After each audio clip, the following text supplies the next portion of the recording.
গাছ থেকে সুপারি নামিয়ে প্রক্রিয়াজাত করছেন চাষিরা। হলুদ ও সবুজ রঙের আধা পাকা সুপারি দেখে প্রফুল্ল তারা। লক্ষ্মীপুরে অর্থকরী ফসলের মধ্যে অন্যতম সুপারি।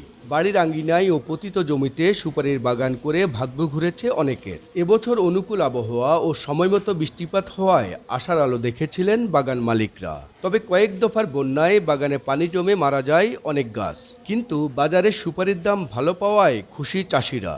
বাজারে প্রতি কাউন বা 1280 পিস সুপারি বিক্রি হচ্ছে 3000 টাকায়, যা গেল বছর বিক্রি হয়েছিল 1800 থেকে 2000 টাকায়। গত বছর থেকে এবার সুপারি কম হইলো, এবার সুপারির দাম বেশি। সুপারির জাত উন্নয়নে গবেষণা কেন্দ্র স্থাপনের পাশাপাশি চাষিদের মাঝে উন্নত জাতের চারা বিতরণ করা গেলে উৎপাদন আরও বাড়বে বলে জানান কৃষি কর্মকর্তা।